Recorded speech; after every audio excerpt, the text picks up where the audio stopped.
Assalamualaikum warahmatullahi wabarakatuh. Selamat pagi teman-teman dan Ibu Melvi yang kami hormati. Perkenalkan, saya Arik Hazel mewakili kelompok satu yang juga beranggotakan rekan-rekan saya yang bernama Gita Rahmania, Kayla Zevanya, dan Rafito Faras Azizul Haki. Pada kesempatan kali ini, saya akan mempresentasikan materi dari bab 1 yaitu masalah sampah kota dan cara mengelolanya. Seperti yang kita tahu, seiring dengan gaya hidup modern yang serba instan, sampah telah menjadi isu krisis global. Mari kita bedah bagaimana masalah ini terjadi dan bagaimana sistem pengelolaannya. Kita masuk ke pembahasan pertama, apa itu sampah?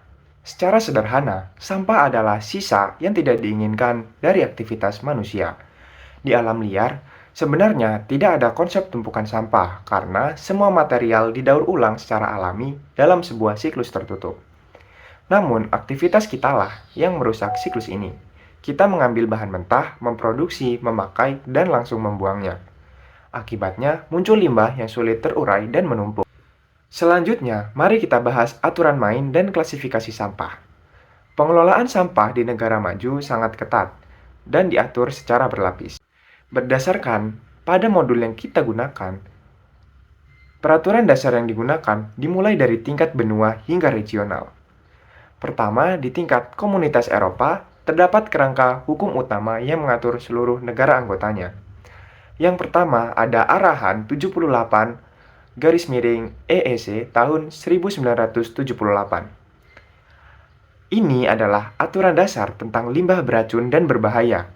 Arahan ini mewajibkan negara anggota untuk memastikan limbah beracun ditangani dan dibuang tanpa membahayakan kesehatan manusia atau merusak lingkungan, serta mewajibkan adanya izin ketat untuk fasilitas pengelolaannya. Selanjutnya ada Arahan nomor 91 garis miring 190 garis miring EEC tahun 1991 mengatur tata cara pembuangan limbah secara umum. Inti dari aturan ini adalah menekankan prinsip pencegahan pencemaran dan keharusan mendaur ulang limbah sebelum akhirnya diputuskan untuk dibuang ke tempat pembuangan akhir atau TPA.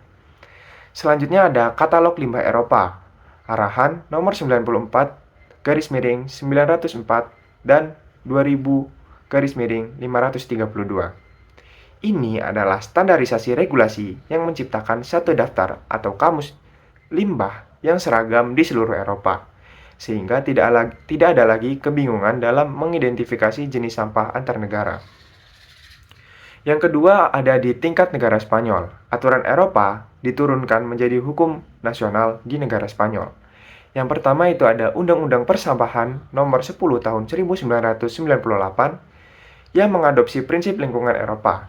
Undang-undang ini mengatur tanggung jawab pengelolaan limbah yang lebih modern, termasuk kewajiban negara dalam menekankan produksi sampah dan mendorong pengelolaan ulang. Selanjutnya ada Peraturan Nomor 304 Tahun 2002, menjadi petunjuk teknis operasional yang mengatur prosedur tentang cara pengelolaan dan pemusnahan limbah, serta cara mengklasifikasikannya berdasarkan daftar limbah Eropa. Yang ketiga ada di tingkat regional atau Catalonia, sebagai contoh pelaksanaan di tingkat provinsi atau di daerah. Diatur lewat Undang-Undang Persampahan Nomor 6 Tahun 1993. Nah, poin terpenting dari undang-undang ini adalah secara hukum, teknis limbah dibagi menjadi 3 jenis utama untuk menentukan cara penanganannya. Yang pertama ada limbah khusus atau special waste. Ini adalah limbah berbahaya yang butuh penanganan sangat spesifik karena beracun seperti pelarut kimia, pestisida, logam berat, dan oli industri. Selanjutnya ada limbah non-khusus. Ini adalah limbah yang tidak beracun, tapi juga bukan limbah mati. Mayoritas sampah rumah tangga kita masuk ke sini, seperti kemasan plastik, karet, kulit, dan kertas. Selanjutnya ada limbah lembam atau inert waste. Ini adalah limbah yang secara fisik, kimia, atau biologi tidak akan membusuk atau bereaksi setelah dibuang. Contohnya adalah puing bangunan, kerikil, dan besi tua. Dengan adanya hierarki hukum yang ketat tersebut, seberapa banyak sebenarnya sampah yang dihasilkan? Jawabannya sangat masif. Sebagai contoh, di wilayah Uni Eropa, dihasilkan sekitar 2.000 juta ton sampah per hari. Yang menarik adalah sumbernya. Seringkali kita berpikir sampah rumah tangga adalah yang terbanyak. Padahal, jika kita lihat data distribusinya, secara makro, penyumbang limbah terbesar justru berasal dari sektor peternakan, pertambangan, dan pertanian. Sampah perkotaan atau domestik hanya mengambil sebagian kecil porsi, namun menjadi masalah besar karena menumpuk di area padat penduduk dan sangat bercampur baur jenisnya. Sekarang, mari kita pusatkan perhatian pada limbah rumah tangga atau urban solid waste. Urban solid waste bukan cuma sampah dari dapur rumah kita. Secara hukum, mencakup limbah dari bisnis, perkantoran, hasil pembersihan jalan, sampah area hijau taman, bahkan perabotan atau kendaraan bekas yang ditinggalkan di jalan. Banyak sedikitnya sampah sangat dipengaruhi oleh standar hidup, pergerakan populasi seperti musim liburan, dan gaya hidup masyarakat. Sebagai gambaran, Amerika Serikat adalah produsen limbah rumah tangga tertinggi, mencapai 800 kg per penduduk per tahun. Lalu, bagaimana cara kita mengelola sampah kota ini agar sesuai dengan regulasi lingkungan? Nah, jadi kita harus mulai dari tingkat rumah tangga. Aturan dasarnya adalah memiliki minimal 2 tempat sampah. Satu untuk bahan organik, seperti sisa makanan, sayur, atau buah, yang dijadikan kompos. Dan satu lagi itu ada bahan lembab atau anorganik, seperti plastik, pecahan kaca, atau kardus. Selain dari rumah, ada yang namanya pengumpulan selektif. Ini adalah menggunakan kontainer-kontainer khusus di pinggir jalan yang dibedakan warnanya untuk kertas, kaca, dan kaleng. Lalu bagaimana dengan limbah seperti cat, sisa pelarut kimia, obat kadaluarsa, baterai, atau barang elektronik yang masuk kategori limbah khusus tadi? Ini adalah limbah rumah tangga spesifik yang tidak boleh dibuang ke tong sampah biasa, melainkan wajib kita bawa ke titik pengumpulan khusus atau drop-off center. Selain dari rumah tangga, dari mana lagi sampah kota berasal dan apa isinya? Tentu saja ada limbah komersial yang berasal dari hotel, restoran, pasar, dan perkantoran. Berbeda dengan rumah tangga, secara aturan, tanggung jawab pengelolaan limbah komersial ada pada pelaku usaha itu sendiri. Mereka harus menghubungi pengelola limbah resmi agar bisa dipulihkan atau dibuang secara legal. Jika kita bedah isi katalog sampah, kita rata-rata, komposisi terbesar hampir di seluruh negara adalah material organik, berkisar 30 hingga 50%. Diikuti oleh kertas atau karbon sekitar 20 hingga 30%, lalu plastik, kaca, dan logam. Melihat komposisi ini, pengelolaan sampah harus komprehensif agar tidak melanggar aturan pencemaran. Mulai dari pengumpulan tepi jalan, sistem dari pintu ke pintu, untuk sampah yang besar, hingga penanganan di area kontribusi. Assalamualaikum warahmatullahi wabarakatuh. Perkenalkan, nama saya Raffi Tafara Sedia Rasulaki dari kelompok 1 dengan NPM 2415031090. Pada kesempatan kali ini, saya akan menjelaskan tentang sistem-sistem pengumpulan sampah. Yang pertama, ada kontainer pinggir jalan. Jadi, sejak tahun 1980-an, kontainer di pinggir jalan menjadi cara yang umum digunakan untuk mengumpulkan sampah rumah tangga dan juga komersial. Sistem ini dianggap lebih maju dibandingkan pengambilan langsung dari rumah ke rumah yang sebelumnya dilakukan. Karena jika pengambilan dari rumah ke rumah itu dinilai kurang efisien dan juga memakan waktu yang sangat lama. Selanjutnya, kontainer itu dibagi menjadi dua jenis. Yang pertama itu ada kontainer samping dan juga kontainer 2 kompartemen. Yang pertama, kontainer side loading atau kontainer samping, yaitu kontainer yang berkapasitas besar yang diangkat secara otomatis dari samping truk. Selain itu, ada kontainer 2 kompartemen yang memungkinkan pemisahan antara sampah organik dan juga sampah anorganik dengan cara dibedakan masing-masing berdasarkan warnanya agar lebih mudah untuk dipilah sejak awal. Keuntungan dari sistem ini adalah pengangkutan 2 fraksi sampah dapat dilakukan sekaligus oleh kendaraan yang sudah disediakan. Selanjutnya ada sistem pneumatik. Sistem pneumatik merupakan sistem modern yang mengalirkan sampah melalui pipa bawah tanah dari titik pembuangan menuju pusat penampungan atau kendaraan tertentu. Sistem ini dinilai lebih fleksibel, mudah digunakan, dan tidak terlalu mengganggu lalu lintas kendaraan maupun pejalan kaki.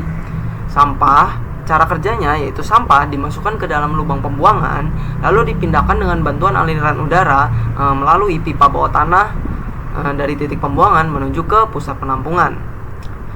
Selanjutnya ada drop off center atau green point. Apa itu drop off center atau green point? Ada beberapa jenis sampah tertentu yang tidak cocok dikumpulkan melalui sistem rumah tangga biasa. Contohnya kayak kartrid tinta, barang elektronik, toner, logam bekas, lalu oli, aki, ban, baterai. Nah, maka dari itu dibutuhkan namanya itu drop off center atau green point, yaitu tempat penerimaan dan penyimpanan sementara bagi sampah terpilah yang perlu penanganan khusus. Selanjutnya ada waste transfer plan. Waste transfer plan adalah fasilitas pemilahan dan pemisahan yang berfungsi sebagai tahap antara setelah sampah dikumpulkan dan sebelum sampah digunakan kembali sebagai bentuk produk atau dikirim ke tempat daur ulang akhir. Tempat ini biasanya menerima berbagai jenis sampah, lalu dikelompokkan berdasarkan jenisnya. Lalu setelah itu disimpan sampai jumlahnya cukup untuk dikirim ke fasilitas lanjutan. Tahapannya itu tuh terdiri dari yang pertama ada pengumpulan sampah, lalu yang kedua ada transfer plan. Lalu dari transfer plan akan dipilah sampahnya. Setelah dipilah baru akan disimpan hingga cukup jumlahnya, baru disalurkan ke fasilitas daur ulang lanjutan. Selanjutnya, pengelolaan sampah dari pasar, toko besar, dan swalayan. Sektor komersial dan layanan biasanya menghasilkan sampah dalam jumlah yang besar, terutama seperti bahan organik dan juga kemasan.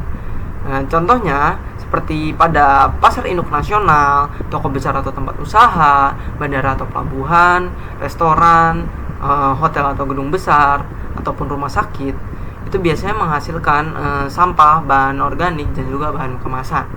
Untuk bahan organik itu biasanya itu dikumpulkan terpisah dari bahan kemasan, lalu biasanya diolah menjadi pupuk kompos. Dan karena biasanya sampah organik itu basah, makanya dia itu diolah menjadi pupuk agar dia itu mengurangi beban pada tempat pembuangan sampah akhir. Lalu untuk bahan kemasan, bahan-bahan seperti kertas atau karton itu didaur ulang. Kaca dan plastik juga didaur ulang, tapi biasanya itu didaur ulangnya menjadi barang baru yang bentuknya tidak jauh dari bentuk sebelumnya. Namun untuk bahan kemasan ini perlu pemilahan yang sesuai dengan material, karena nggak semua bahan kemasan itu bisa didaur ulang sepenuhnya. Sekian dari saya, kurang lebih mohon maaf. Terima kasih. Selanjutnya kita masuk ke pengolahan limbah rumah tangga. Dalam hal ini, pemerintah wajib memiliki program yang terkoordinasi. Fokus utamanya ada 5 langkah berkesinambungan. Yang pertama, mencegah dan mengurangi jumlah sampah dari sumbernya. Lalu yang kedua, mendaur ulang sampah. Yang ketiga, memulihkan kembali tanah yang sudah tercemar. Yang keempat, melakukan pemanfaatan kembali. Dan yang terakhir, memastikan pembuangan sampah tahap akhir dilakukan secara aman dan terkontrol. Dalam menjalankan kelima langkah tadi, metode yang digunakan harus memenuhi 4 syarat mutlak. Intinya, pengolahan tersebut tidak boleh merugikan, yakni tidak merusak lingkungan, tidak berisiko bagi air, udara, tanah, maupun makhluk hidup. Selain itu, prosesnya juga tidak boleh mengganggu kenyamanan masyarakat, seperti menimbulkan bau, serta tidak boleh merusak keindahan pemandangan atau kawasan yang dilindungi.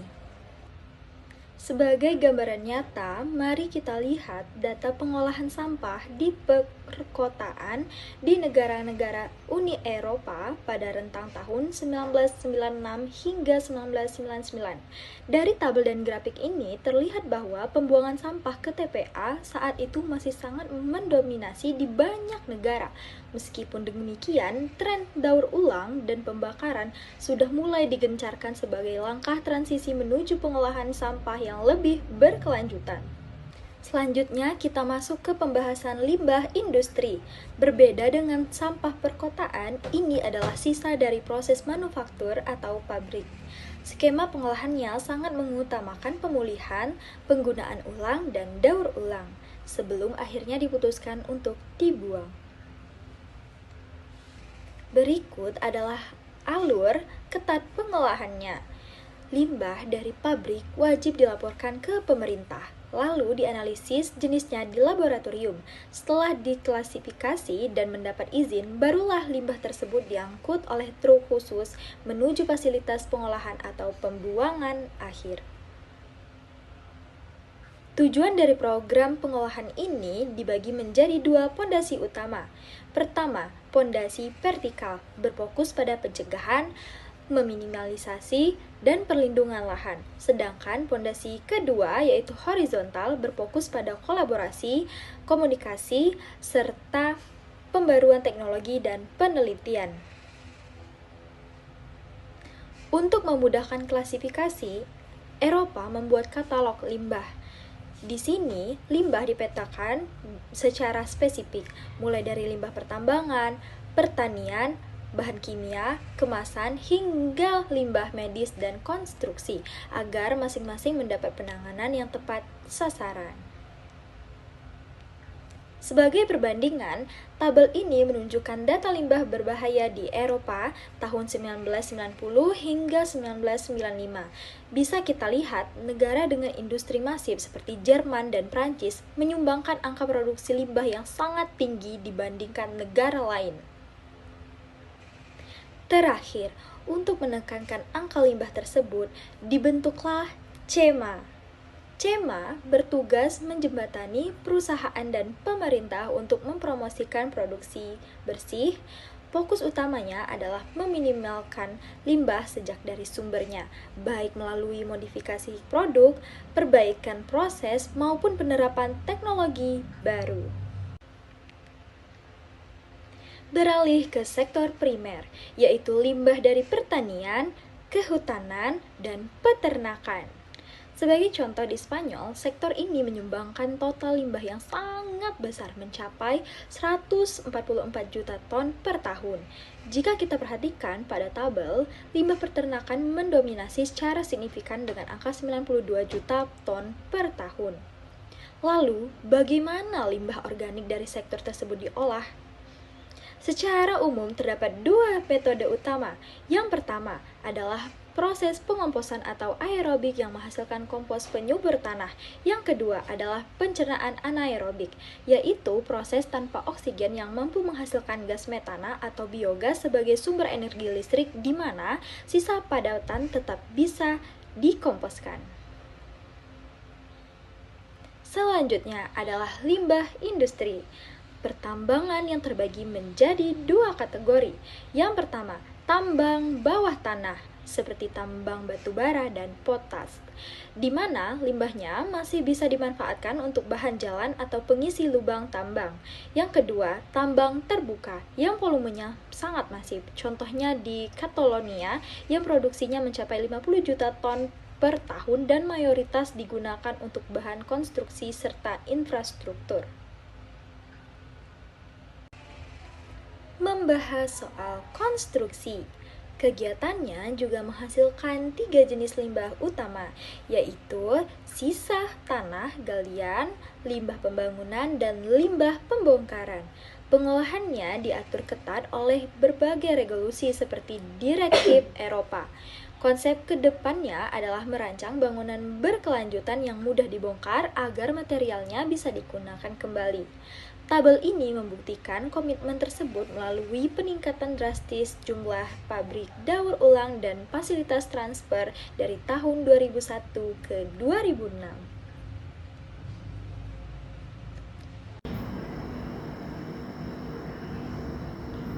Baik, selanjutnya di sini saya akan membahas tentang limbah sanitasi dan pengelolaannya. Nah, pada slide ini membahas bagaimana limbah diklasifikasikan berdasarkan tingkat bahayanya, cara pengelolaannya, serta dampaknya terhadap lingkungan dan kesehatan manusia. Limbah ini sendiri terbagi beberapa jenis, salah satunya itu ada limbah umum yang sering kita temui sehari-hari. Nah, contohnya itu ada seperti botol plastik, botol minuman, kertas, kardus yang sebenarnya masih bisa didaur ulang menjadi barang baru melalui pengelolaan yang tepat. Nah, limbah ini tuh tidak hanya mengurangi pencemaran, tetapi dia juga bisa dimanfaatkan kembali. Nah, limbah ini tuh contohnya kayak limbah-limbah pada rumah tangga yang sering kita temui sehari-hari. Nah, selanjutnya itu ada limbah medis. Nah, yang harus ditanganin dengan lebih hati-hati. Contohnya seperti jarum suntik bekas, terus masker medis, sarung tangan, dan perban yang terkontaminasi. Limbah ini harus disterilkan terlebih dahulu menggunakan alat khusus agar kuman dan bakteri yang ada di dalamnya itu benar-benar mati sebelum dibuang. Karena limbah ini tuh bisa menularkan penyakit yang berbahaya. Jadi sebelum dibuang itu harus disterilisasikan terlebih dahulu.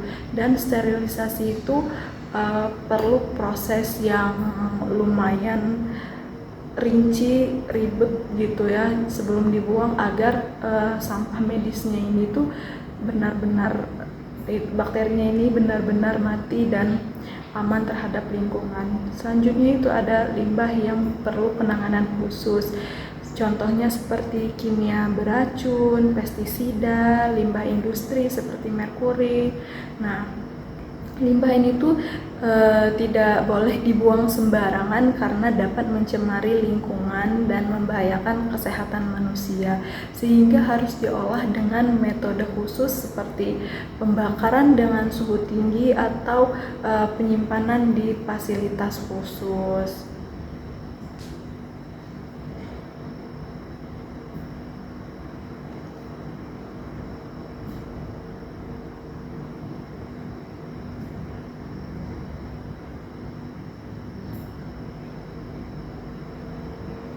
Selain itu, ada juga limbah radioaktif yang sangat berbahaya. Contohnya berasal dari pembangkit listrik, tenaga nuklir, ataupun limbah dari peralatan medis seperti radioterapi, serta bahan-bahan radioaktif penelitian lainnya. Nah, limbah ini harus disimpan di tempat khusus karena radiasinya bisa bertahan sangat lama dan berbahaya bagi manusia dan lingkungan sekitar. Jadi limbah ini tuh termasuk limbah berbahaya dan butuh penanganan khusus seperti limbah medis yang sebelumnya gitu. Karena ini juga sangat berdampak jahat bagi manusia dan lingkungan sekitar. Selanjutnya ada slide kedua. Nah, ini berisi proses pengelolaan limbah medis agar aman sebelum dibuang. Nah, pertama itu limbah medis seperti jarum suntik, masker, perban itu dikumpulkan dan disimpan dalam wadah khusus. Kemudian limbah dimasukkan ke dalam mesin yang disebut autoclave. Dapat kita lihat pada PPT. Nah, yaitu alat yang menggunakan uap panas bertekanan tinggi untuk membunuh kuman dan bakteri. Nah, setelah proses sterilisasi ini selesai, limbah akan dihancurkan menggunakan mesin penghancur agar tidak dapat digunakan kembali. Nah, dengan proses ini, limbah medis ini menjadi lebih aman untuk dibuang dan tidak membahayakan lingkungan maupun kesehatan manusia. Jadi butuh proses untuk sterilisasi pada limbah medis tersebut. Selanjutnya kita beralih slide lagi. Nah, slide ini dijelaskan tentang limbah khusus, yaitu limbah yang jumlahnya sedikit tetapi memiliki tingkat bahaya yang tinggi. Contohnya seperti pestisida dan bahan kimia beracun. Nah, meskipun digunakan dalam jumlah yang kecil, limbah ini dapat memberikan dampak yang besar terhadap lingkungan dan kesehatan manusia. Selain itu, limbah ini biasanya tersebar di berbagai tempat seperti rumah tangga, bengkel, ataupun industri kecil, sehingga limbah itu sulit untuk dikumpulkan dan dipisahkan. Oleh karena itu, limbah khusus memerlukan penanganan dan pengelolaan yang lebih serius agar tidak menimbulkan pencemaran bagi lingkungan dan kesehatan kita gitu. Nah, selanjutnya itu limbah juga dapat dibagi berdasarkan tingkat bahayanya pada grafik ini. Nah, yaitu rendah, sedang, dan tinggi. Nah, limbah dengan tingkat rendah biasanya tidak terlalu berbahaya dan dapat dikelola secara sederhana seperti limbah rumah tangga yang bisa didaur ulang. Kemudian tingkat sedang yaitu limbah resiko tertentu seperti limbah medis sehingga memerlukan proses khusus seperti sterilisasi sebelum dibuang. Selanjutnya itu yang tingkat tinggi adalah limbah berbahaya seperti limbah kimia beracun dan limbah radioaktif yang memerlukan penanganan khusus. Nah, dan pengamanan ketat karena dapat berdampak besar terhadap lingkungan dan kesehatan kita. Nah, juga pada slide ini dijelaskan bahwa dampak limbah terhadap lingkungan tidak selalu bergantung pada jumlahnya. Ada beberapa bahan seperti air, pasir, dan kayu yang digunakan dalam jumlah yang besar tetapi memiliki dampak yang relatif kecil terhadap lingkungan. Nah, sebaliknya ada limbah seperti pestisida, bahan kimia berbahaya dan meskipun jumlahnya sedikit tapi dampaknya sangat besar dan berbahaya. Jadi, dapat disimpulkan bahwa semakin berbahaya suatu zat meskipun jumlahnya itu kecil tetap bisa memberikan dampak yang besar bagi lingkungan. Nah, dari semua pembahasan dapat disimpulkan limbah harus dikelola sesuai dengan jenis dan tingkat bahayanya agar tidak menimbulkan dampak negatif bagi lingkungan. Limbah berbahaya memerlukan penanganan khusus seperti proses sterilisasi ataupun pengelolaan lanjutan agar aman sebelum dibuang. Selain itu, proses analisis limbah sangat penting untuk mengetahui karakteristiknya, sehingga metode pengelolaan yang tepat dapat ditentukan. Nah, dengan pengelolaan yang baik, kita dapat melindungi lingkungan, kesehatan manusia, dan pencemaran.